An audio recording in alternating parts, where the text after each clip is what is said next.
Hello and welcome to a very special Blood Red podcast with me, Paul Gorst, the Liverpool Echo's LFC correspondent. For this episode, I sat down with none other than Liverpool left-back Andy Robertson. He told me all about his book, Robbo, Now You're Gonna Believe Us, and the formation of his brand new charity, the AR26 Foundation. Alongside Scottish football presenter Emma Dodds, we spoke to the Red Star and Scotland captain all about his book, his charity, and we even gave the floor to Liverpool fans who entered with a Q&A session for a very candid one-on-one with the Liverpool star. Robertson was on fine form throughout as he talked about winning the Premier League with Liverpool, the formation of his brand new charity, and just what it was like on the night when Liverpool were crowned champions for the first time in 30 years at Formby Hall Golf Course.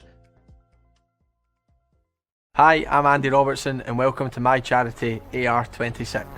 Our aim is to provide all young people with an equal start in life.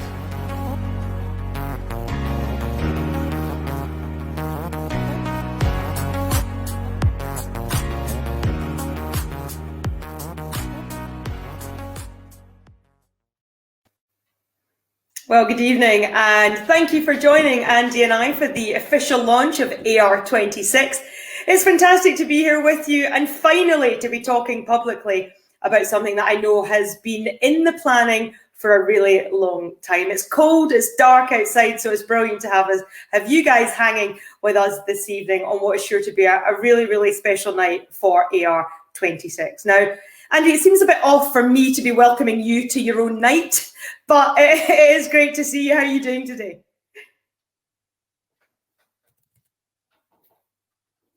Well, I mean, what a year, 2020. What can we say about it? You managed to get your hands on the Premier League trophy. Did it live up to expectations? Yeah, of course. When we were obviously fighting for it and got so close, then we were dreaming of having the fans there, and what a special occasion it would have been at Liverpool. But we made the most of it, and very difficult circumstances. We certainly made the most of it. Made sure that we done everything properly, like lifting the trophy in the Kop. I'm not sure many teams will experience anything like that. So it was a fantastic achievement. We would have loved our fans to be in there with us, but the fact that we still managed to complete the season and lift the trophy above our heads, that's all that mattered to us. Yeah, absolutely. And I mean, I've been reading your book, Robbo, Now You're Going to Believe Us, and it starts in Madrid. And when you think back over the past 18 months or so, Champions League, Premier League, and of course I can't do this conversation without mentioning Scotland are now going to a major tournament. I mean, what more have you got to achieve? It must have just been the most amazing few months for you. Yeah, look, it's been incredible, to be honest. You play football to experience these highs, and I'm so lucky that in the last couple of years I've experienced quite a few of them. Obviously the Champions League was a night we'll never forget, a one-off final, and all the pressure that goes along with it, and then to hear that final whistle, I'll never forget that feeling. And then the Premier League was more of a slog, week in, week out, and playing through pain, playing through everything else that goes along with a Premier League, and managed to get over the line. And then the icing on top of the cake was just. Someone's obviously not watching us right now, and they don't know that you're live. Yeah, I know, that's what I'm thinking. Yeah, hopefully none of my family members. But look, and obviously the icing on top of the cake was qualifying for a major tournament. It means so much to me. My country means a lot to me. Being captain, I have that added responsibility, and to end that 23-year wait until we kick off in the Euros is, just something that I probably not quite came to terms with. But this summer will be a special occasion for the whole country. That's the point, isn't it? Because I know we had a chat earlier on in the year, and you were talking about how much it would mean to you to get Scotland to a tournament, and here we are. You're there living in a city where football is basically life and death, isn't it? It's the most important thing. But you've managed to achieve something now that affects, it doesn't matter who you support up here, it affects every single person who supports football in the nation. I mean, I think your party as well afterwards suggested that you boys enjoyed that. Yeah, it was, like I said, it's been a long time since probably anyone's seen a Scotland team celebrate like that, and I do still think the Congo was a step too far, but I was right in the middle of it. But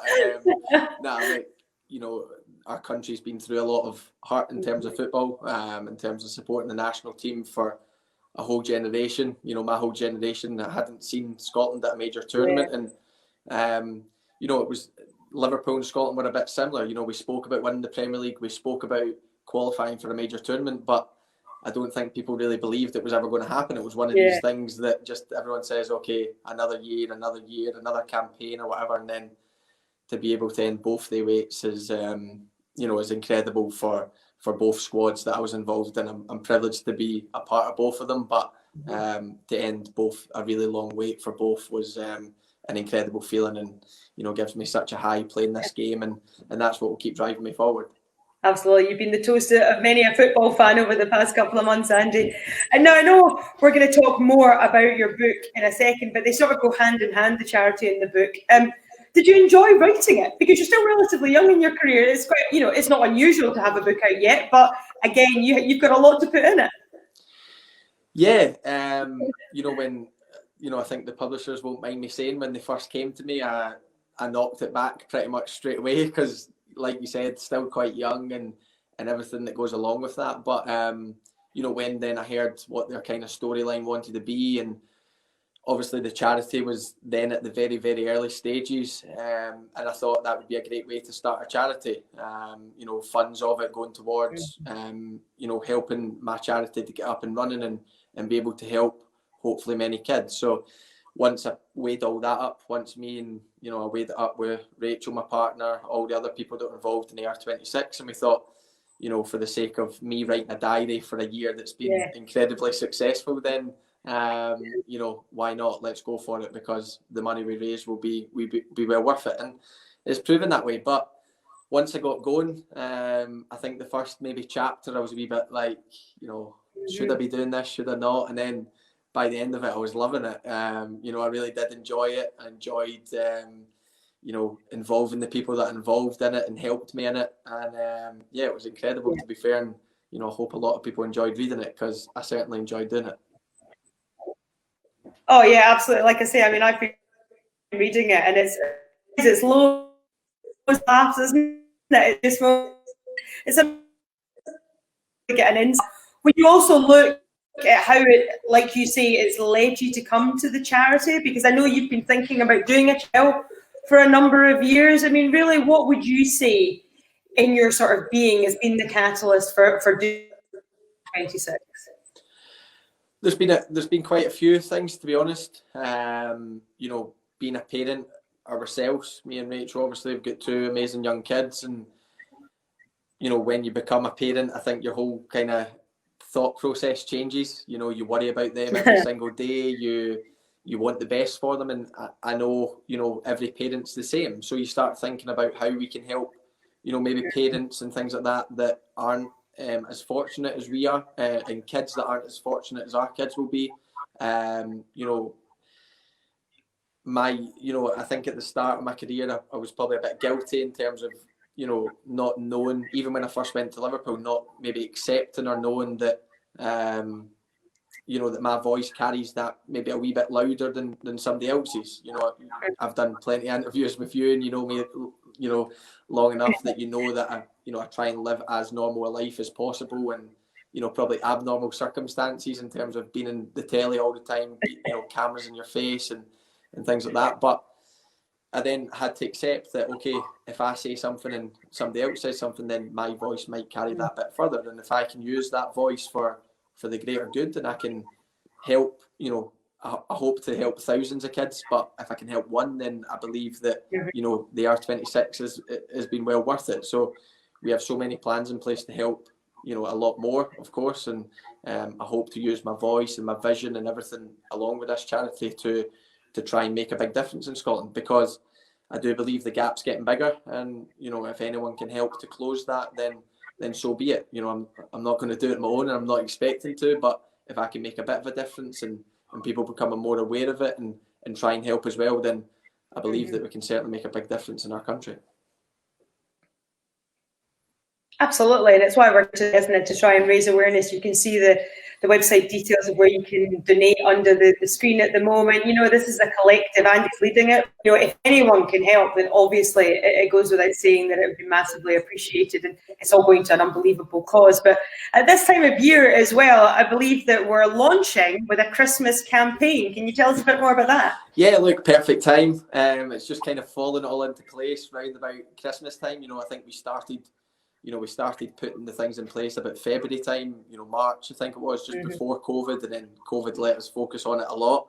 But now everything's just all came together just at this time, and, you know, a perfect way. You know, Christmas time's all about, you know, spreading joy and being happy and trying to lead up to Christmas. So we thought a perfect idea to, you know, the 26 days before it will end on Christmas Eve, to do an advent calendar, and we're going to be helping you know, smaller charities. We're going to be helping, you know, with free football Zoom sessions. Of course, these are the new 2020 kind of life now, and then, you know, helping people with life-changing experiences as best as we can just now. And you know, I think we're giving you an exclusive on here that about day one, and it's a life-changing experience for two families that are going through a tough time at this moment. And, you know, I'll let Callum's mum explain it a bit better, but it's a fantastic opportunity for two families that are maybe struggling at this moment in time. Well, without further ado, you've already introduced it beautifully. Let's do the big reveal then, and let's see exactly what day one of the calendar reveal is all about.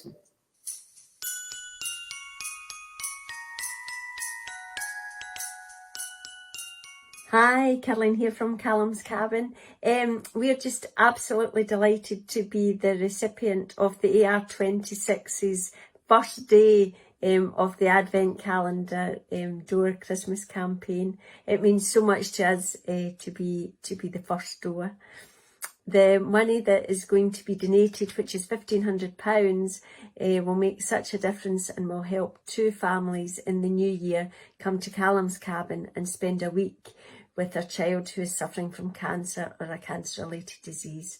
This will allow the family to spend quality family time together, just recharge their batteries for what may lie ahead, and have memories that will last them a lifetime.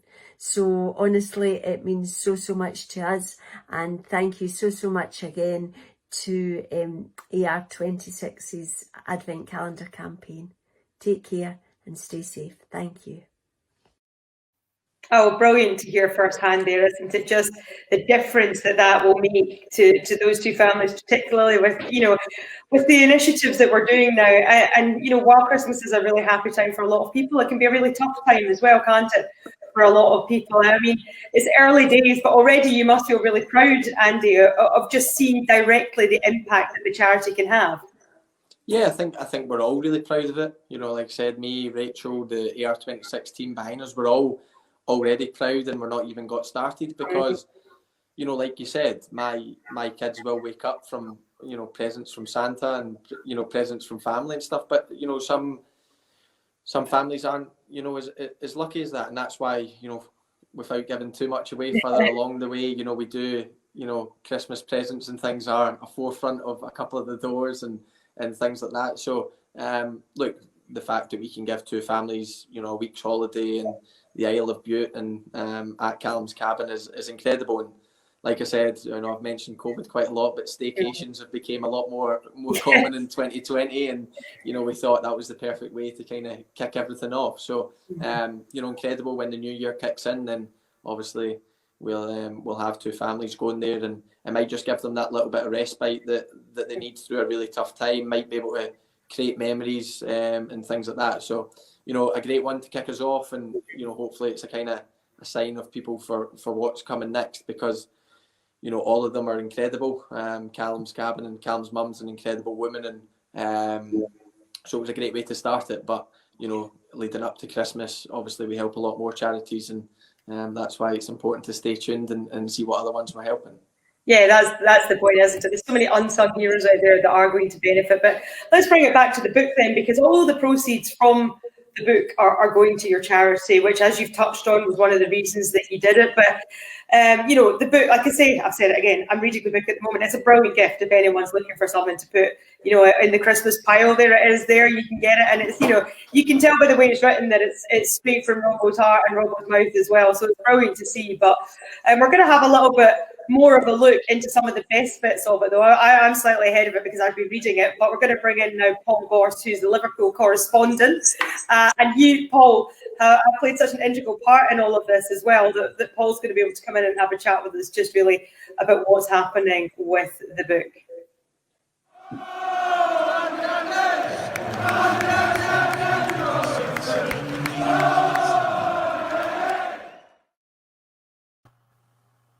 And by the magic of in 2020, Paul is now with us. Paul, it's great to have you here. Welcome along. It's brilliant. I know you've got so many stories and so many questions for Andy now. So let me hand over the floor. Yeah, good to see you both, guys. Andy, we've been asking our followers on the Liverpool Echoes, Twitter and Facebook and Instagram, and just to get their questions in, and we'll do a little Q&A in a few minutes, and the response has been incredible. Questions have come in from every corner of the globe, really. So we'll get into that shortly, but I just want to ask you a couple of my own first about the book. First one's a bit of a simple one, really. It's, when you signed for Liverpool in the summer of 2017, did you think that within 3 years you'd be sitting down talking about winning the Premier League and the Champions League? It's a tough one to answer, Paul. I think you've been, obviously you're a Scouser and you've been involved with Liverpool a long time. That the day you sign with Liverpool, the expectation of you is pretty high, and we're a club that expects trophies, expects success, and of course, the Premier League title was a long, long way waiting. But you do believe, and I did believe. Probably why the book's called Now You're Going to Believe Us. But whether I knew it was going to happen within the first 3 years, I don't think I'm a psychic, but I did believe that I was enjoying, joining an incredible club that was going in the right direction under the manager, and the signings he was making and the kind of way he was transforming the squad into the way he wanted it. So I did believe success would come. Obviously, I'm not going to say that I knew we were going to win the Champions League and the Premier League within 12 months of each other, but I did believe that we could be successful, and I think we've shown that, and hopefully it's just the start. Hopefully there's more trophies to come, but only time will tell on that. Yeah, well, to tonight's event, we've got a little video I want to show you. It's from none other than your manager, Jurgen Klopp. So just hand you over to Jurgen for a few minutes. Hi. So, look what I have in my hands. This is a book from and with Robbo, the famous number 26 from Scotland. And in my version, look at this, there's a little personal note in. So that's good. So I probably will wait for the audio version, or maybe this will be the first book I read in English, which has nothing to do with football tactics, I hope at least. It's about our journey, I think, in the last year.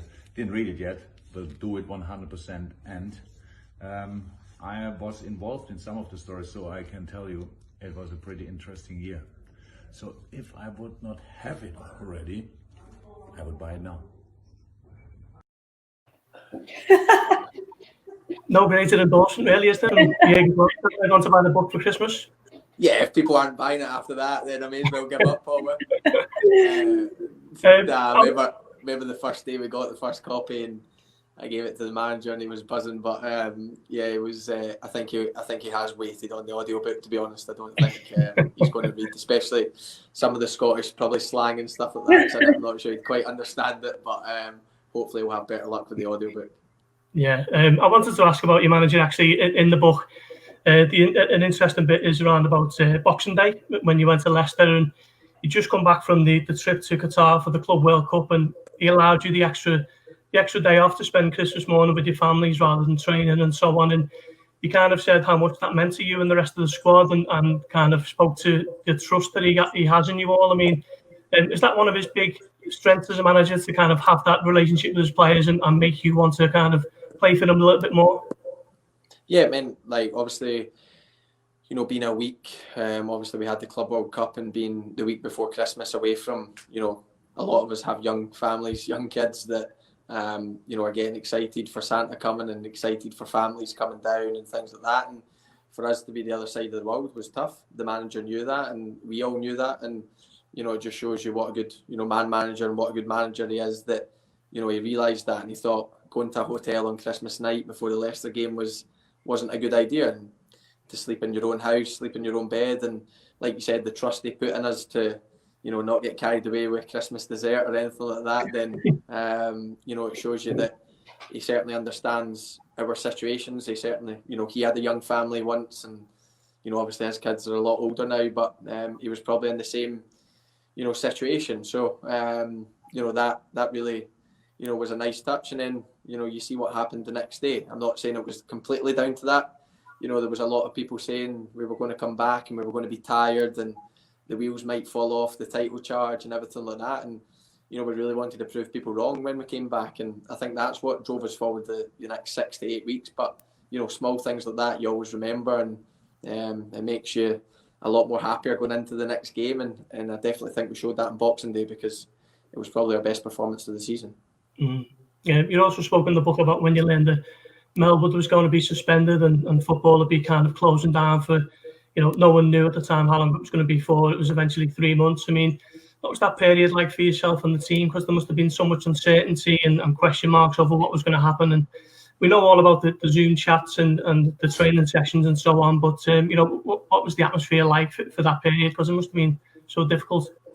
Yeah, look, it was difficult for everyone in every walk of life. Like I said, we had to, you know, I'd never heard of Zoom before, and now it's, you know, I think now everyone, you know, it's one of the first things that come to people's minds. You know, instead of meeting up, should we do a Zoom or whatever? And, you know, before then it was coming to terms with it. So, look, it was uncertain for everyone. We were no different. You know, the club tried to keep us informed as much as we could, but nobody knew what was happening in life, unfortunately. And when, you know, the death rate and the infection rate was so high, football was put to the back burner, and everything was put, you know, it was about people's health and safety. You know, I've got grandparents that were in high risk, you know, my parents, you know, and things like that. And you automatically are concerned about, you know, their well-being first and foremost. And, you know, I think like most families, but then, you know, as it starts to, you know, you start getting a bit more information about football and things like that, you then think, okay, well, we get to finish the season, or, you know, what will happen? And all clubs had different agendas and everything like that. So,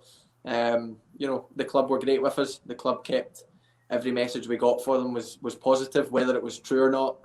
We believed it, and I think that's the way they went forward with it. Luckily, when it was safe to do so, we got back to training, we got back to playing, and we managed to finish the job, which was nearly finished before we stopped. But, you know, it was at the very start when we were in the meeting at Melwood, it was, okay, take 2 weeks off and hopefully we're back training in 2 weeks. And then it became 3, 4, 2 months, one, and then, you know, it just kept on getting longer and longer and longer. And look, luckily for me, it gave me a lot of time to focus on, you know, the charity and put a lot of work into it, which, you know, when you've got a busy period, you might have not been able to do a lot of what I did do in that time. So I definitely put it to good use. Like I said, I've got a young family. We spent a lot of quality family time, which we'll never, ever get back, which is so incredibly important. And so I used it to good use. But, you know, the first day back in training, I think you could ask my partner Rachel, that I absolutely went bouncing out the door. And, I don't even think I said bye to them. I was straight in the car and off to Melwood I went. So I couldn't wait to get back. And, you know, luckily the season finished, because I think that was the fairest way to do it, and it proved that way. Yeah, just before we get into the fans' questions, then, just want to ask you about the penultimate chapter of the book, when you mentioned it, about actually being confirmed as champions. And I know that you'll never forget the party at Formby Hall golf course. I mean, what was that like? It looked like some party, and we even seen Jurgen with some of his dance moves. Yeah, to be fair, that was only I think that was only downside to the night when he broke out in the when he broke out with the moves. But no, look, like I said at the start, you know, in terms of lifting the trophy and stuff, that night was the same. It was such a special night, you know, in really strange circumstances. We made the most of it.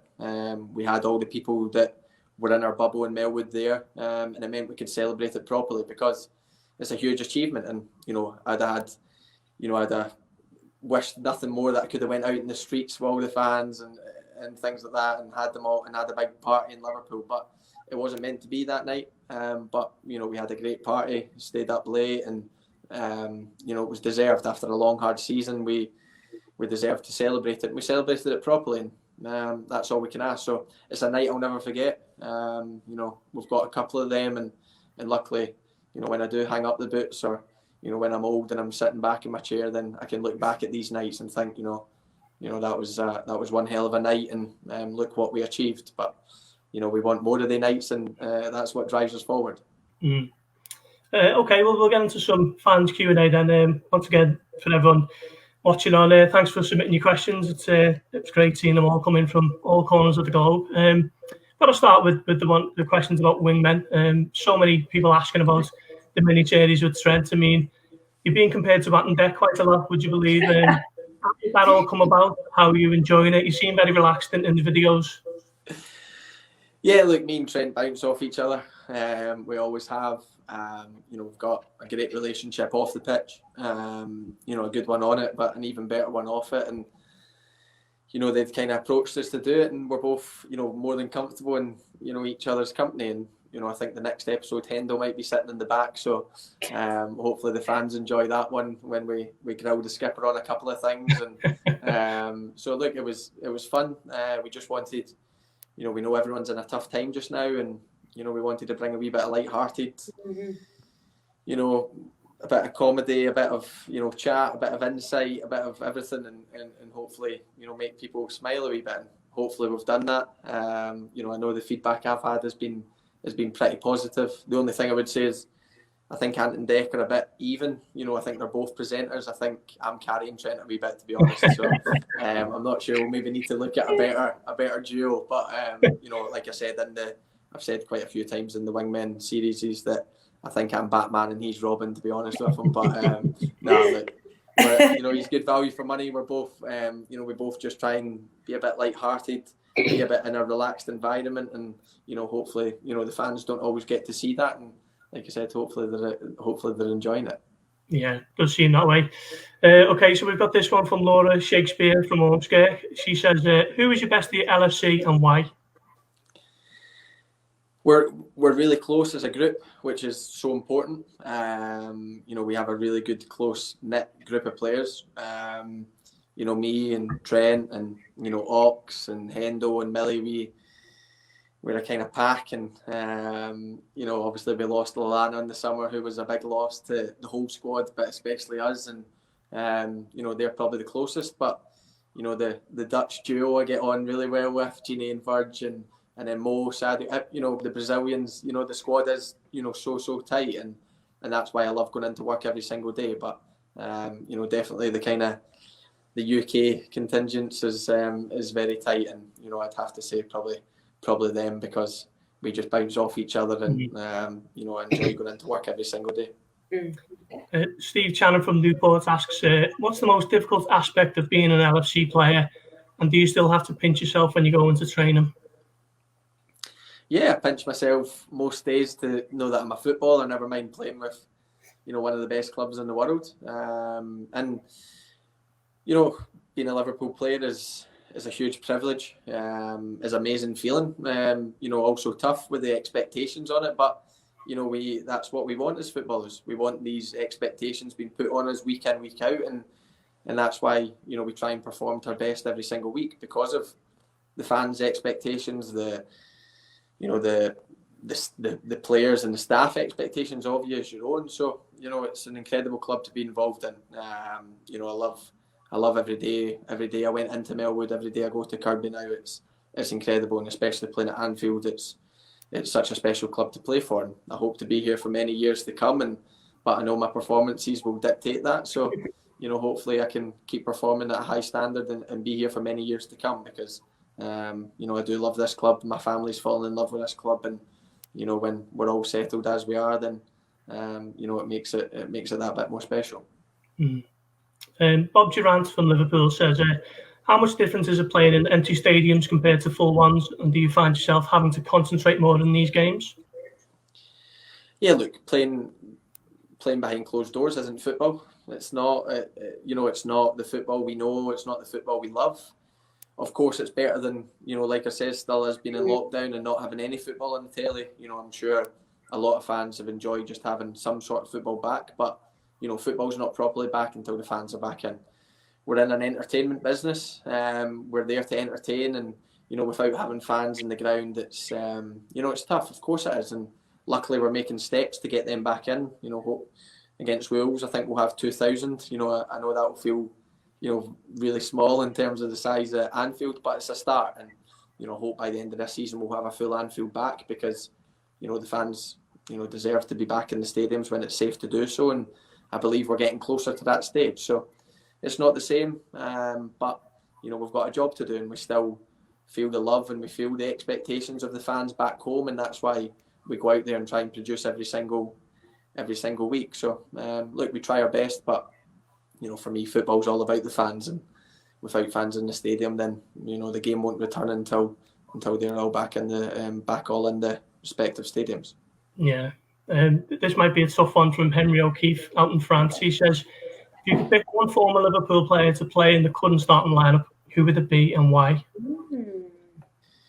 Oh, tough one. It'd probably be a centre back just now, to be honest. I think we're struggling in that position. Maybe Sammy Hippier or Jamie Carragher could do a job.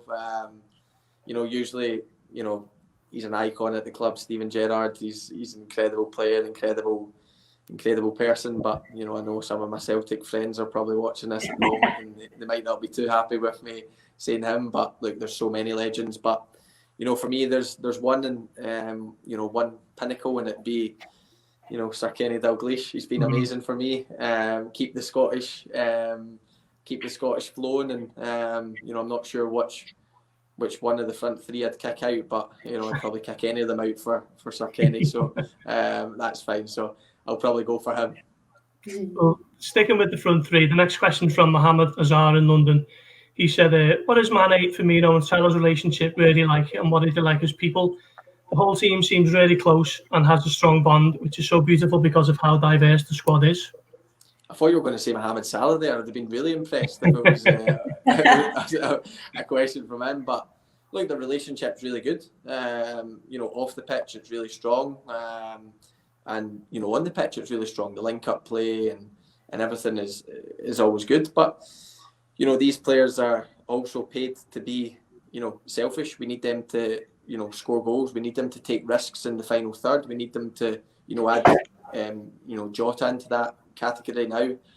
When they're in front of goal, we expect them to shoot and expect them to score. And I know there's been certain occasions where people have said maybe Sadio could have passed, Mo could have passed, Bobby could have passed, or whatever. But look, these guys are paid money to make split-second decisions and to score goals for us. And the three of them plus Diogo are incredible players. They've all showed it since they've came to this club on the highest level. And the best thing for Liverpool fans and the best thing for us is they're still improving. They're still getting better year on year, and there's still more to come from them. So all three of them in this question are fantastic to play with.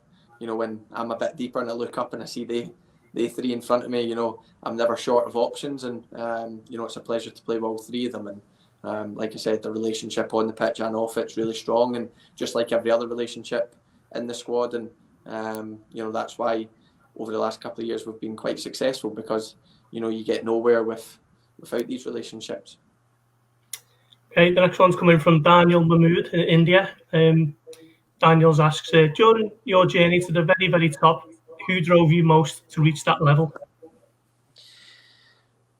A lot of people along the way, but the one certainly is my family. Earlier part of my career, you want to my mum and dad drove me forward, my brother drove me forward, my aunties, my uncles, everyone. I wanted to make my family proud. I wanted to make my family and friends proud. And then obviously when Rachel and the kids come along, then you want to make them be proud of you. You want to do everything you can to come home and they're all happy, because they live football with us, and a lot of people sometimes forget that. Sometimes it's hard to explain to the kids that their daddy's away a lot, and to Rach that, we're no longer here, but it's all worth it when, we know we're being successful and they can see that and they get the rewards from that as well. So, certainly family's huge for me. All my family and, day to day, they drive me forward because I want to make them proud. I want to make my friends proud. And that's really what, motivates me every day. I motivate myself to get better. Of course I do, because I love football. I love the sport. I love everything that goes along with it. But, I think family's a huge one for me. Okay, the next one's coming from the brilliantly named Thor Hogan out in Ohio. Great name. Brilliant. Thor's asking, what's been the best goal celebration of your time at Liverpool? So not necessarily one of your own, but something. Yeah, maybe. I was going to say I've only scored a couple, and I don't think my celebrations have been the best. I think Villa was just desperate to get back to the halfway line. Yeah. Brighton, my first goal was to make it 5-0 in the last game of the season. I'm not sure the fans were really bothered by it. I definitely wouldn't say mine. Bobby's famous for some goal celebrations. Bobby's got some excellent ones. I quite liked James Milner's one when he brought out the walking stick and kind of limped away after he scored the penalty. I quite enjoyed that one. So I'd have to give it to Millie or Bobby because, I think Bobby and the front lads probably have time to think about their celebrations. They maybe think during the week, if I score this weekend, what we're going to celebrate like. That doesn't happen with me. It's that rare of an occasion that I don't have time to think. It's just in split moments, and that's probably why, my celebrations aren't up to much. This one's from John Ashbrook in Warrington. He asks, which 5 people, dead or alive, would you have around for dinner? Oh, what a tough one that is. Tough. Or do they need to be from the same household because of COVID and all the tier systems? Or is this post-COVID? Right, asking for 5. It'll be 6 years then. 5 people. I think Kenny Dalglish would be one. I think Henrik Larsson would be one. Yeah. I do. Yeah, Emma, come on. You can't not get mentioned. I think Jock Stein would be one. I'd love to talk about Celtic winning the European Cup and things like that, and from his perspective. I think who else could be one? To be fair, from a Scottish perspective, I know Liverpool, Man United, but Sir Alex Ferguson is huge. I'd love to pick his brains in the squads that he's managed and the success that he had in his career.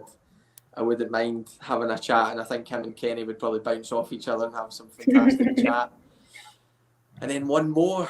I need a bit of entertainment there, don't I? Somebody that's going to sing at the end of the night, maybe. Maybe Lewis Capaldi or Calvin Harris, maybe two lads that are Scottish and up and coming. So I'll keep it Scottish, to be fair. Kenny will keep the Scousers happy, and then obviously I'll keep it Scottish because, and obviously the King Henrik will obviously be there without a shadow of a doubt. You could have had Rod Stewart if you were keeping it Scottish. I know. I was thinking of Rod. But Rod might dominate the conversation, though. It's like. I know. I was trying to kind of keep down with the kids, to be honest. A wee bit there, but Rod's a legend, so maybe. But I was trying to keep kind of young and fresh a wee bit with the other two I mentioned. Yeah. Just finally, then, Andy. I mean, we're here obviously for the advent of the AR26 charity, and something that's so close to your heart and something you're obviously committed to doing for the long haul. I mean, it's something we've seen quite a lot now with this band of players at Liverpool. So many of them do things kind of away from the spotlight. Some of them have got very open with their foundations and so on. There does seem to be, a collective kind of social responsibility in this squad. Is that something that you go along with? Yeah, and I think that starts from the club, Paul. The club are very switched on with that. To be fair, Liverpool and Everton do an excellent amount in the community. And when you become part of that and you sign for one of these clubs, it's also your duty to buy into that. And that's why, a lot of the lads have done work at, the food banks from both teams and things like that in Liverpool, because we know the percentage of people that use them in Liverpool are very high. And then, like you said, Millie's got his own foundation, Thiago, people like that. So look, for me, I wanted to start something. I've always, thought about it for a few years now, and now was the right moment to do it. And now I believe we can help a lot of kids and their families to go along with it. So, like you said, I'm really passionate about it. I hope it's for a long time, and we can be so successful with it, because I do believe we can make a big difference with the visions we have, with the projects we have. And, if we can just, even that gap even slightly, then, we can walk away from this whenever that comes, so happy with it. Because, like I said previously at the very start, I do believe the gap's getting a bit bigger than, these underprivileged kids, sometimes get left behind. And I don't think that's fair. I think kids are brought into the life as equals, and of course we get brought into different circumstances, different surroundings, everything that goes with it. But, they should have a fair crack at life. And, if they're wanting it, then we hope to provide that for them. And then it's up to them to go and take it, and go and take the opportunities, and be a part of a team, and be a part of a community, and everything like that, and go and try and really make their own life. Because in my life, everything I've done, I've tried to do it 100%, and forget about my football. I'm not Andy the footballer here. I'm Andy trying to start my own charity and be, I've put 100% in a lot of things in my life. And I think if everyone can do that, then you'll be as successful as you're going to be, because you've left nothing behind, and you've put your all into any job or whatever. So that's definitely our vision. That's definitely our aim for the Hope for Youth project, especially. And I'll certainly be the one trying to drive that forward. Yeah, well, best of luck with it, because it's another brilliant cause. A time when people need it, don't they? Let's face it, it's as difficult as it's ever been at the moment. So good luck with that. And I just want to say thanks a lot for your time, and I'll pass you back to Emma. Thank you very much, Paul. Top man. Honestly, brilliant, isn't it? It's great to hear your own experiences, Andy, and to field some of the questions from the fans, because I know a lot of them love that personal engagement with you. And when we were putting stuff out on social media, earlier on this week, we did say we would ask them other questions as well. I've just got a couple more here to put to you before we go. But one here from Aidan, and it really just follows on from the last answer that you gave. But it says, what different ways is the AR26 charity hoping to engage with young people in Scotland? And obviously, what are you hoping to achieve? I'd say probably in the next 5 years. Yeah, look, we have 3 main projects. The first one being the AR26 Football Academy, where we hope to take, football up and down the country for free, and provide, free coaching, and,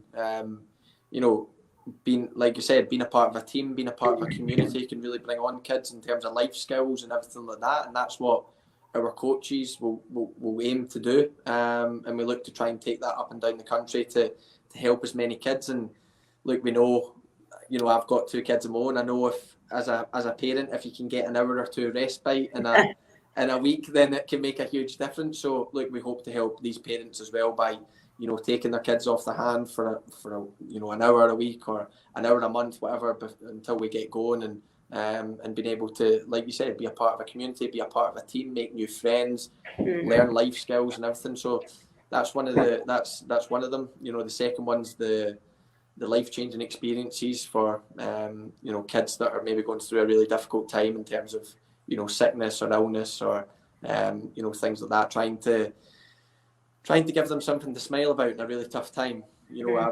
I've experienced it when we get the privilege of going to hospitals and stuff at Christmas time, and being able to see just how much of an impact small gestures from us can make an impact, and can make them smile, and can maybe give them a lift through a really tough time.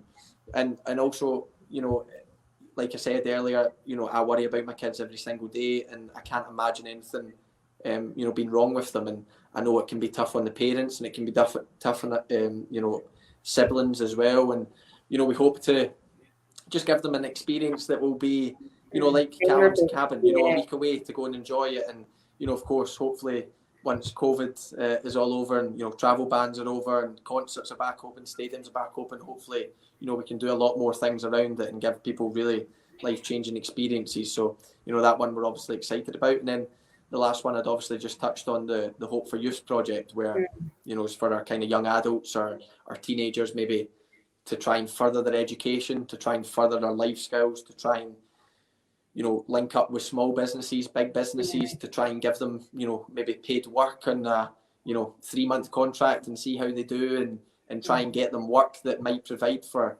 their family, or might provide for them, growing up. So, these are things that are all in place. These are things that are all ready to go. And there are 3, big projects that we'll look to develop, we'll look to, build on, of course. And I think in the 5 years, we try and help as many kids, as many families as possible by doing that. We want to, it won't happen overnight, but we want to provide free coaching, football up and down. And in 5 years, I hope we've achieved that.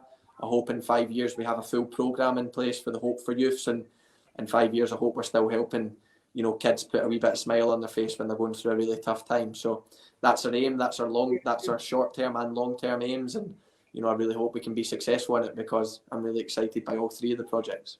Oh, and quite rightly so. And I think everybody who's on this Facebook Live tonight, or whichever social media platform you're watching it on, the fact that you're here means you're interested, and the fact that you can actually play a part in it as well. It's not just down to Andy and the AR26 team. You can see, like I say, the website at the bottom of your screen, that you can help donate, or you can get involved in some of the initiatives that are happening to try and help people who really, really need that. And so it is fantastic that we're all here tonight.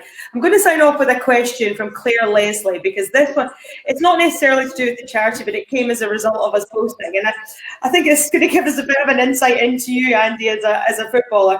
Do you have any pre-match superstitions or rituals? And what is your pre-match meal of choice? I mean, I think that actually gives us more of an insight than anything. In terms of pre-match routines and stuff, I stick to the same routine all the time. But if ever anything happened to miss that routine, then I wouldn't be, I'm not saying that I wouldn't be able to cross the white lines and be. So I wouldn't say I'm superstitious, but I do like my routine. I don't change it. I keep it the same. And, it's, to be fair, it's worked for me. It's always been the same since Queen's Park Cup. So don't change it. no, I'm not going to change it. Don't worry, I'm not going to change it. It's well drilled into me. So, in terms of that, that's, but if anything, sometimes we're running late, sometimes things like that, and sometimes you don't have time to do all your bits and bobs, and you just get on with it. But in terms of pre-match meal, I'm always the same. I'm always chicken, pasta, and a bit of pesto sauce, and then I'll have a kind of, because before games I don't like eating, I kind of struggle to eat, so it's kind of not a running joke, but every club I've been at, they've always said how many rolls and bread I eat, so I always put my chicken in a roll and I just eat it because it's the easiest way to get it down. So that's my pre-match. It's always the same, it never changes. And the bun is crucial to it, but the lads get on to me because I do eat quite a lot of buns, to be fair, and that's not going to change anytime soon. So they're used to it now, and they better continue to be used to it, because like I said, I'll continue eating it. The key is, though, have you managed to find a good Scotch roll down there? Because I could never when I lived down south. Nope, not found it yet. Been on to the Liverpool chefs and they've not been able to produce it, so I just need to deal with a normal roll, which is, a bit devastating. But, when I come up to Scotland, I at least get the roll of my choice. Exactly. Well, there's a secret, kids. Anyone who's looking to be an aspiring footballer, put your chicken in a roll. That's the secret. Listen, it's been such a pleasure to talk to you. It's been so great to share this experience of launching the AR26. Andy, thank you for your time. Thank you for your foresight to start doing this. I'm sure I speak on behalf of a lot of people who are going to benefit from this. Paul, thanks so much for joining us tonight and for collating those questions from the fans. We wish you all the best of luck with the charity. It's not going to be down to luck, though. It's going to be down to hard work and dedication, which I know you already have in place. For anyone looking for more information, as I say, the website's going across the screen. All the social media channels have it. But for myself, it's been, thank you for asking me to be part of it. It's been an absolute pleasure. And, I just wish you all the best and no doubt see you soon.